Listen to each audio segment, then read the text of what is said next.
আমি elevator education থেকে Souvik sir কথা বলছি। আমি প্রথমেই এই ভিডিওটাতে জানাতে চাই যে আমার বহু স্টুডেন্ট আগে ম্যাকআউট থেকে পাস করেছে। ম্যাকআউট আমরা পড়াচ্ছি প্রায় 2007-8 থেকে, কাজেই প্রায় 17 বছর প্লাস হয়ে গেল যে আমরা ম্যাকআউটে স্টুডেন্ট পড়িয়েছি। আমার অনেক ভালো ভালো স্টুডেন্ট আছে যারা ম্যাকআউট থেকে বেরিয়ে রীতিমতো সে বিটেক হোক বা ইঞ্জিনিয়ারিং সেগমেন্ট হোক বা এমবিএ হোক বা অন্য স্ট্রিম হোক, তারা কিন্তু যথেষ্ট সুপ্রতিষ্ঠিত। কাজেই যারা বলছেন যে ম্যাকআউট বাজে, ম্যাকআউটের সিলেবাস আপডেট নয়, ম্যাকআউট থেকে কিছু হয় না, ম্যাকআউট বোগাস ইউনিভার্সিটি, এরকম আমি কিছু কিছু জায়গায় দেখেছি যে এরকম কথা অনেকে কেউ কেউ মত দিচ্ছে, লিখছে। ব্যাপারটা একদমই সত্যি না। ব্যাপারটা হচ্ছে যে দেখো, এই কত স্যালারি তুমি পাবে বা কীরকম প্লেসমেন্ট হবে সেটা কিন্তু স্টুডেন্টের ওপর 70-80% ডিপেন্ড করে। আমি অনেক স্টুডেন্টকে এরকমও দেখেছি, কলেজ থেকে, ছোট কলেজ থেকে পড়েছে, অন ক্যাম্পাস জব পায়নি, অফ ক্যাম্পাস এসে অন ক্যাম্পাসের থেকে ভালো জব পেয়ে গেছে ইন্টারভিউ দিয়ে। প্রথমে হয়তো তার অসুবিধে হয়েছে, কিন্তু যদি তার নিজের ইচ্ছে থাকে এবং তার যদি ডোমেন নলেজ ভালো থাকে, সে যদি ঠিকঠাক পড়াশুনো করে থাকে সাবজেক্টে, আমি কিন্তু আজ অবধি দেখিনি যে এমবিএ, বিটেক বা এই যে প্রফেশনাল বিসিএ বলো, এমসিএ বলো, প্রফেশনাল কোর্সগুলো করে কেউ বসে আছে। যেমন আমাদেরই আইটি সেগমেন্টের স্টুডেন্ট আছেন, শুনেছি অর্কদেব পাল, চন্দন স্যারের কাছে। ও নাকি একটা এমএনসিতে জব পেয়ে গেল। তো এমএনসিতে জব পেয়ে গেল মানে হচ্ছে, ব্যাপারটা হচ্ছে যে নিশ্চয়ই ও সেইভাবে পড়াটাকে করেছে এমসিএ, সেই জন্য জব পেয়েছে। এবার দেখবে অনেকেই আছে এমসিএর কোর্স জব পায় না। এই কোর্স জব না পাওয়ার কারণটাই হচ্ছে এদের টেকনিক্যাল নলেজটা নেই, তারা নিজেদেরকে সেইভাবে ডেভেলপ করেনি, সেইভাবে পড়াশুনো করেনি বা সেইভাবে গাইড নেয়নি। সেটা কিন্তু শুধুমাত্র কলেজ ইউনিভার্সিটির দোষ দিলে হবে না, স্টুডেন্টকেও সিরিয়াস হতে হবে। কারণ দেখো, আমরাও যখন পড়েছি, আমরা কিন্তু শুধুমাত্র এই কলেজ ইউনিভার্সিটি আমাদের কি পড়াবে কি না পড়াবে এর ভরসায় কিন্তু আমরা কোনোদিন বসে থাকিনি। আমরা আলাদা রেফারেন্স বই দেখেছি, হেঁটেছি, যে জায়গাটা অসুবিধা হয়েছে সেখানে স্যারের কাছে গিয়ে বুঝেছি।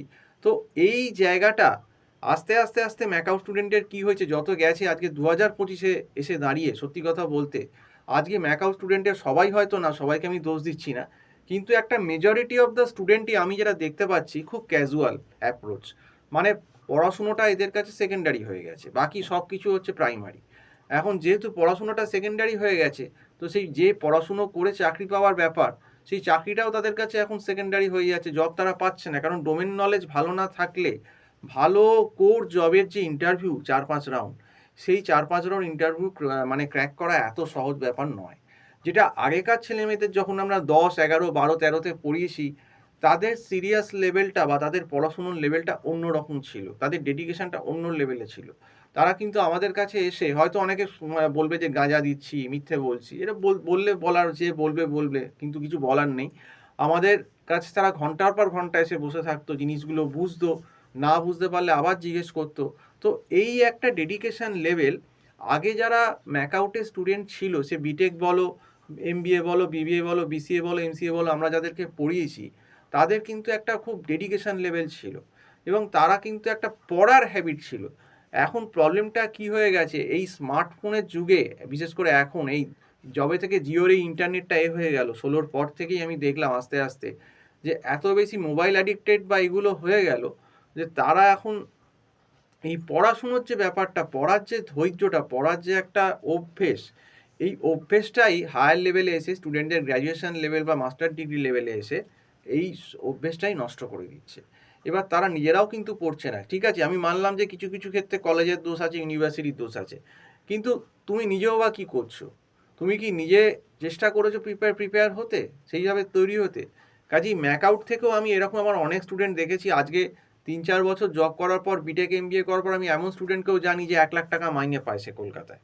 এরকম স্টুডেন্টও আমার আছে। আবার এমন স্টুডেন্টও আছে যারা ফাইন্যান্স নিয়ে পড়েছে, 3-4 বছর বাদে সে হয়তো 50-60 হাজার টাকা মাইনে পাচ্ছে। এরকম স্টুডেন্টও, ভালো স্টুডেন্ট আছে কলকাতায়। 50-60 থাউজেন্ড বা এরকম স্যালারি মানে যথেষ্ট ভালো স্যালারি প্রথম 3-4 বছর পর যদি সে পায়, তার এখনো অনেক সময় পড়ে আছে।